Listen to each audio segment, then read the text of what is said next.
Oregonians for Science and Reason is a Northwestern United States resource for scientific skeptical news, events, and philosophy that promotes advocacy of public understanding of the scientific method, rational thinking, and the positive effects that such understanding and knowledge can have on people's lives. Please visit us at www.o4sr.org.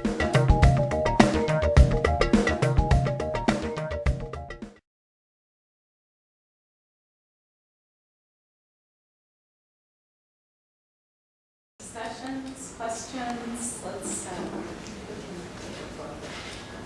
Sure. I know Christians claim to reconcile Genesis and science, but from my experience, I don't think they really do. I'd like to give you a question to see if they really answered this. The biggest problem, I think, is theodicy, which is the problem of evil. Sure. For example, to put it poetically, you can say that evolution is extremely over the top, red and tooth and claw. To put it poetically, you could say that the speed and grace of the gazelle has been sculpted by the teeth and claws of the cheetah. And when you think about all the extinctions and all this stuff, and there's supposed to be a loving God and Christianity. Is that something that totally? Usually when you ask Christians this, they'll say, "Well, I guess I'll have to ask God when you get to heaven." There's never been an answer for that.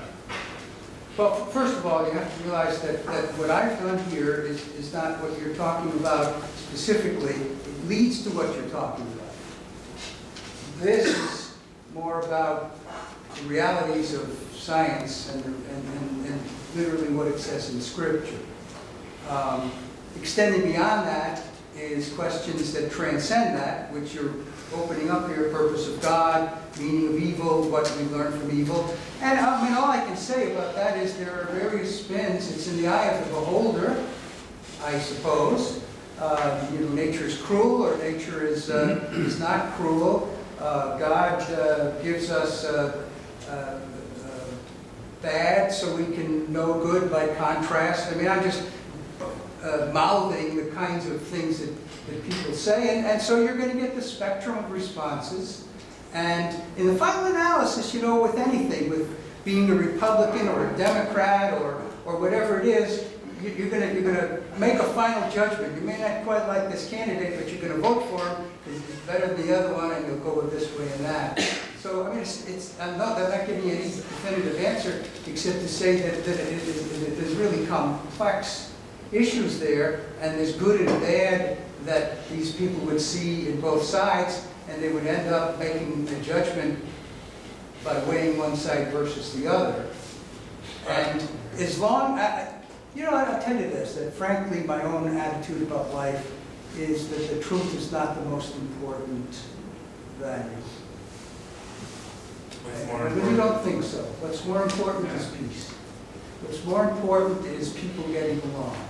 What's more important is people being nice to one another. So to try to ruthlessly pursue the truth at all costs, some things are better off left alone. You get a little boil here, don't pick at it. It's better off being left alone. You're going to heal faster. Okay. So certainly, I'm not saying what you're saying doesn't make sense. I'm just talking about an emphasis and where we should put it. So there are people who come up with answers to these things, and you may not be happy with those answers. And then I say, well, where are we going to go from there? And where I'd like to go from there is, let's get along. Yeah, I was just thinking, as far as Genesis, there is this. If there was a six-day creation about 10,000 years ago, the problem of evil is greatly diminished, and with evolution, it's hugely magnified. So. And I'm supposing that wasn't really discussed. To talk about evolution and evil being synonymous is your spin. And it's not my spin.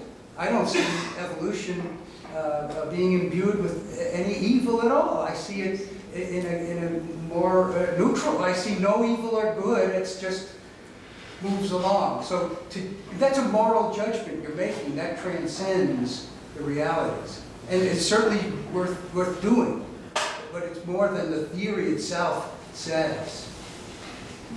A couple of things. One is that there's a psychiatrist who's kind of my mentor. Not in the sense that I worked with him.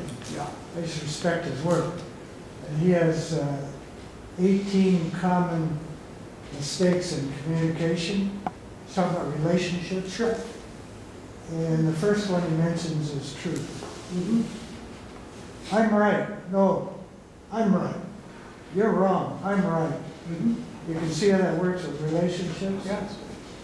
The second thing I want to say is I want to thank you for what you've done, because although all these major religions have mixed histories, Absolutely. what you've done is, I think, tried to reduce the harm that some of the religions have done. And I appreciate that very much. Sir. Yeah, my biggest problem with the Abrahamic religions, Jewish, Christian, Muslim, I cannot accept that we are superior to life. I believe that everything is, there are cousins out there, even the oak tree. And because of this, I have left the Christian faith. I'm 1 foot in atheism and 1 foot in pantheistic doctrine, sort of like Einstein and Carl Sagan, and so forth. How do I relate to the trinity of the religions there? Am I an outsider altogether, like a Hindu or Buddhist? How would you relate to that? Well, I mean, you try to focus on the things you have in common rather than your differences. And what you have in common with those people, at least the best of them, is that, I mean, I don't know what you're all like. Maybe you are concerned that certain people are going blind because they are infested with parasites in African rivers, and you'd like to prevent their blindness by giving them some pills that will wipe out river blindness. And I think you would probably share that belief with a good Christian, Jew, Muslim, Hindu, Buddhist. So I don't think you're on the outside. Theologically, yes. In terms of being a human being and a humanitarian and a humanist, I don't see you on the outside at all. Welcome to the club. Sir. Yes, thank you. I'm curious if you have a response for something I think is one of the more underlying issues, and that's overpopulation. Because as the competition for resources gets stronger, the ability to compromise gets poorer, and all the religions talk about being fruitful to multiply, because way back when they were warriors, and you need lots of warriors. But what do we do to try and get the religious folks to say we don't need everybody to have lots of kids? You instruct them in the lessons of evolution that their overpopulation will lead to decimation, and it's not a pleasant thought. That's overly simplistic. There's no clean answer to that. This is kind of along the same lines, in that those of us who are atheists, and I agree with what you say with regards to tolerance and diversity and tolerance among different views, but in tolerating some of the religious principles, I think there's a concern of religion stopping or preventing science or taking science backwards or having cultural effects that have bigger, just like he said, that there's that concern there. And I think that's where some of us begin to have a problem. Yeah, and it gets back to pull it all together. I mean, the idea here that I suggested was if you can get through, it's not literally true in regard to scientific type writing in Scripture, then the next thing is to start questioning, be fruitful and multiply, and not take that literally. And that's the direction I'd like to go. So it answers your question. Yes, sir. But in doing that, it comes back to the discussion you have on how important truth is. I am in total agreement on having the respectful conversations, on having discussions and not being in people's faces. But even if we could get everybody to talk peacefully, if you don't have the courage to go after truth, and if you let what you do believe to be your religion stop you from learning what is truth and what science can know as truth, and how we can solve problems that we do have, we can still peaceably do a whole lot of damage. So you're arguing for truth at all costs, I'm arguing. regardless what the costs are. I mean, I don't go that far. I'm Maybe you arguing do. with going toward it, not being adamant about it in every conversation. Yeah. But that needs to be the ultimate. Well, I mean, I agree, in terms of the truth about the realities, the literal realities, about the real world, we should go after the truth. That's what the thesis here is to start with. But sometimes it's little by little with somebody who holds a belief like strongly in, say, a religion or something, and just planting doubt begins the process. And by doing it in a way that doesn't offend people, if you can possibly do it, because the minute you start being offensive and combative, they're going to, word click, put up a barrier, and you're going to get nowhere, no matter how much sense you make. That's the fallacy among many people who think they're going to have an effect. The psychology that needs to be put into the equation. And so in that sense, the truth has to be dealt with in that context. And if you don't, you're not going to really get anywhere. There's been some studies on the heart rate. When the heart rate gets above 100, forget rationality. Yeah.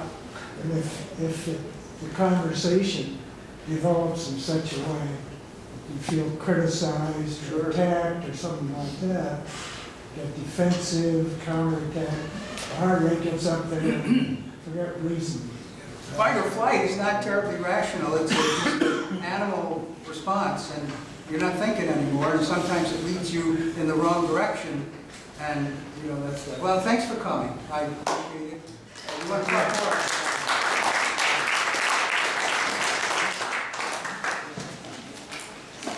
Thank you. Copies of Dr. Winn's.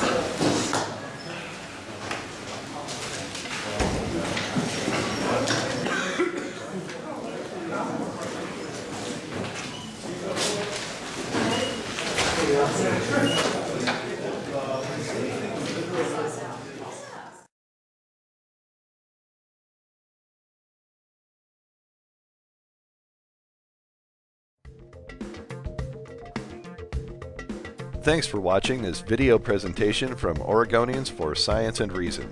For more information on previous and upcoming events, please visit us at www.o4sr.org.